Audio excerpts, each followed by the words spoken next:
Good evening, ladies and gentlemen, boys and girls, children of all ages, and welcome to the Karey Carbaugh podcast, episode number 51. Buenas noches, damas y caballeros, chicos y chicas, niños de todas edades, y bienvenidos a el Karey Carbaugh podcast, episodio número 51. Welcome. My name is Karey Carbaugh, and this is the Karey Carbaugh podcast. And tonight's episode I've titled Relationships Are at the Heart of the Holidays. And I'll explain what that means here in just a minute. For those of you who don't know me, I am Karey Carbaugh, and this is the Karey Carbaugh podcast. I'm a few minutes late here. Has anyone ever experienced, or is it just me, when you are trying to do something like go live or something that you're in a time crunch for?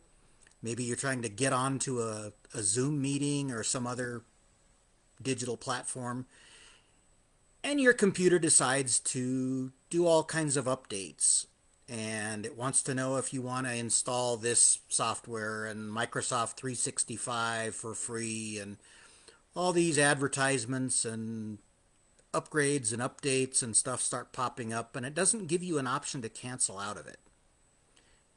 It basically just wants you to click next to start installing, and I'm like, no, I've got something I gotta do.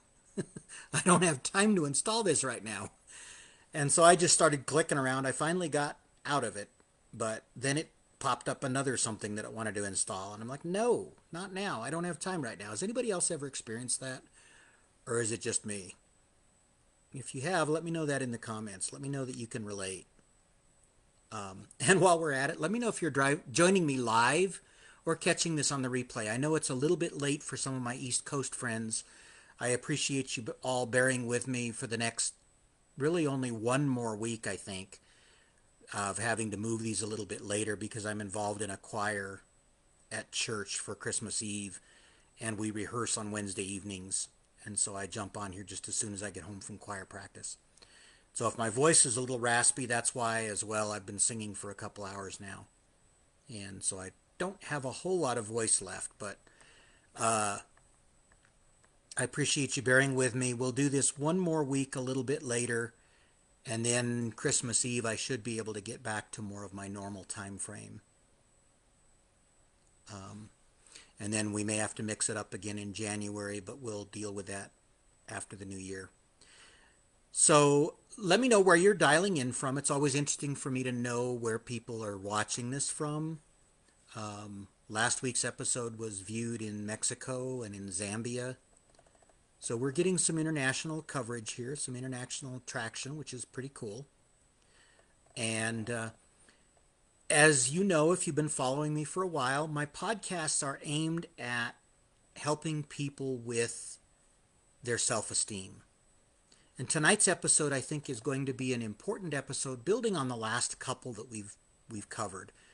I'm trying to do a series here leading up into the holidays, specifically Christmas, since that's one that I celebrate as a believer in God and in Christ.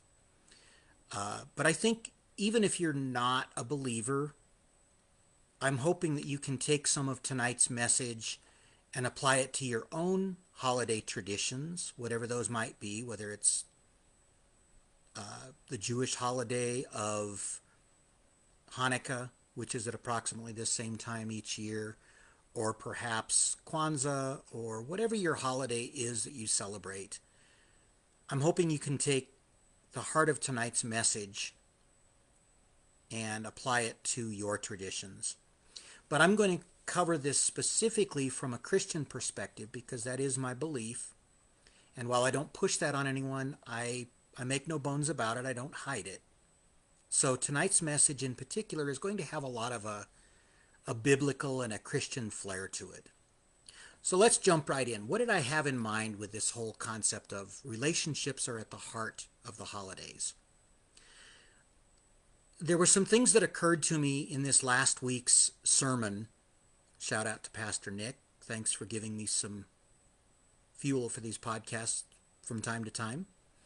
And this week was no exception, although I'm not going to be speaking specifically about some of the passages he talked about. there were some things that kind of hit me that I wanted to cover tonight.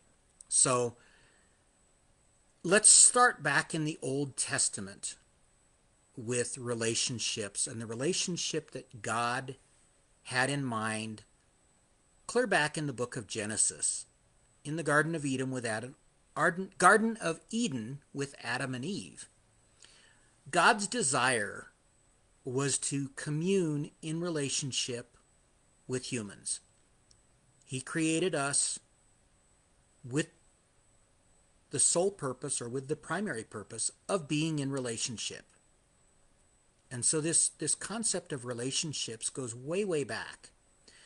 We humans tend to think of relationships specifically with regard to husband and wife, mother and child, brothers and sisters, siblings, aunts and uncles and cousins, familial relationships. But in a broader sense, this term of relationship applies to all of our relationships with other people, with other humans, whether it's friendships, coworkers, employee, supervisor, whatever that relationship is, we're all engaged in a variety of relationships throughout our daily lives. And so this concept of relationships is nothing new. And God had this in store from the very beginning.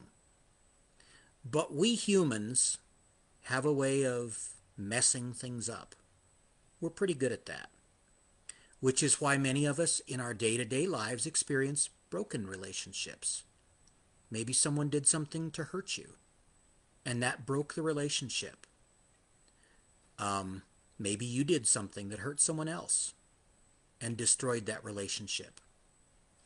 Well, we humans, way back in the book of Genesis, very early in creation, had a way of messing that up.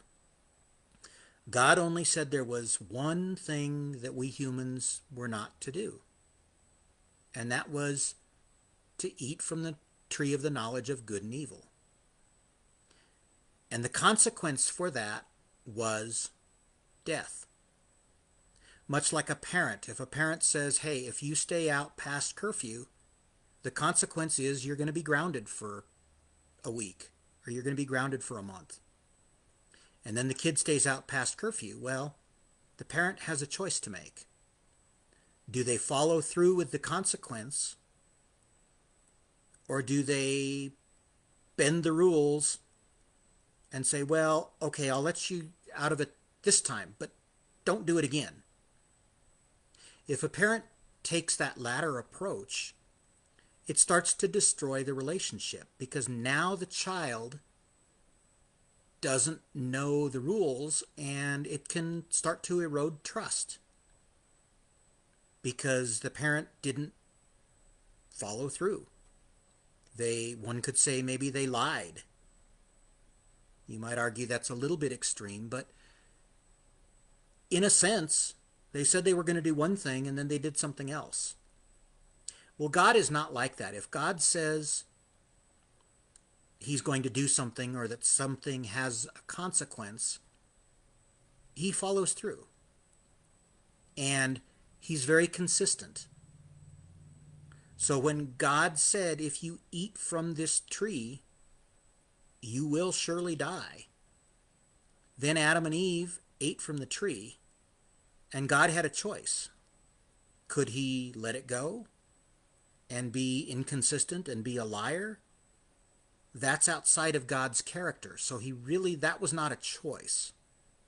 Although we as humans could see that as a choice, that was not an option for God in order to remain true to who God is. And so humans had to die. You know, the old expression, somebody's going to have to die for that. Well, we all pay that price because of that original fall. And like the good humans that we are, or the bad humans that we are, we continue to mess up. And we continue to deserve death by what we continue to do in disobeying God and his plan. And so God because he still wanted this relationship with humans, and the death that he was talking about was not only a physical death but a spiritual death that was the price of that sin, or that rule that we didn't obey. And God still wanted this relationship with humans. And so in his infinite wisdom, as he showed himself to several people throughout the Old Testament, he had this plan all along that, okay, you humans are going to mess this up. I'm going to make a way where I can be true to myself. Somebody's got to die. But also, I can continue to have this relationship with you humans who messed everything up. Because that's what he wanted all along. That was the whole purpose back in the Garden of Eden, was to walk in relationship with Adam and Eve. And so along comes God's plan, and this brings us into our discussion of the holidays, specifically Christmas. We tend to think of the sacrifice that Jesus made tied to Easter. But in fact, it does tie to Easter, but it also ties to Christmas. God had to send his son as a human in order to be sacrificed later on the cross to restore that relationship with him that we humans destroyed. And so God sends his son, Jesus, on Christmas to pay that price for our sins, our shortcomings, our disobedience, our lack of following the rules, whatever term you want to put on it. God sends his son on Christmas.